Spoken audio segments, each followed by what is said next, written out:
Tugas presentasi kelompok 3. Pengujian perangkat lunak. Pengujian perangkat lunak adalah proses mengevaluasi dan memverifikasi bahwa produk atau aplikasi perangkat lunak melakukan apa yang seharusnya dilakukan.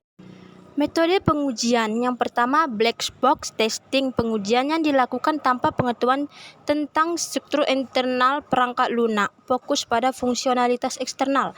Yang kedua, white box testing. Pengujian yang melibatkan pengetahuan tentang struktur internal perangkat lunak, memeriksa logika dan aliran program.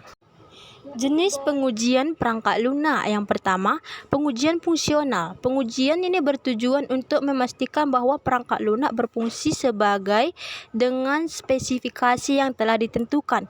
Contoh pengujian fungsional meliputi pengujian unit, pengujian integrasi, dan pengujian sistem.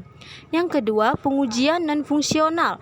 Pengujian ini fokus pada aspek non-fungsional perangkat lunak seperti performa, keamanan, kinerja, dan skalabilitas. Contoh pengujian non-fungsional meliputi pengujian beban, pengujian keamanan, dan pengujian kompatibilitas.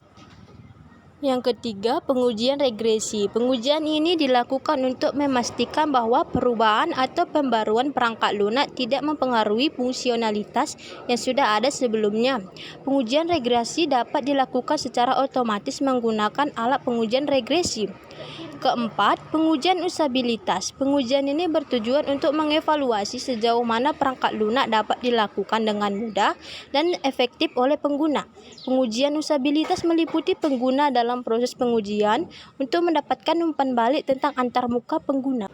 Yang kelima, pengujian penerimaan. Pengujian ini dilakukan oleh pengguna atau pihak yang berkepentingan untuk memastikan bahwa perangkat lunak memenuhi persyaratan dan harapan yang telah ditetapkan sebelumnya. Yang terakhir, keenam, pengujian penyelarasan. Pengujian ini dilakukan untuk memastikan bahwa perangkat lunak dapat berfungsi dengan baik dalam berbagai lingkungan, platform, atau perangkat yang berbeda. Selanjutnya, keuntungan black box. Ada 3. Yang pertama, efisiensi. Sistem black box dapat memberikan hasil yang cepat dan efisien tanpa perlu memahami seluruh detail internalnya. Yang kedua, kemudahan penggunaan. Pengguna tidak perlu memiliki pengetahuan teknis yang mendalam untuk menggunakan sistem black box.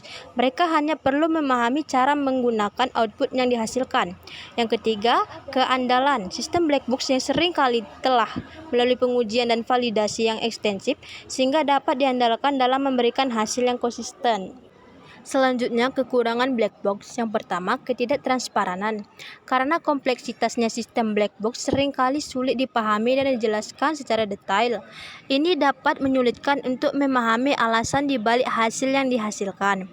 Yang kedua, bias dan ketidakadilan. Sistem black box dapat menghasilkan keputusan yang tidak adil atau bias karena algoritma internalnya tidak dapat dipahami dengan jelas. Yang ketiga, kelemahan dan kerentanan. Karena kurangnya pemahaman yang mendalam tentang sistem black box, mungkin sulit untuk mendeteksi kelemahan atau kerentanan yang mungkin ada.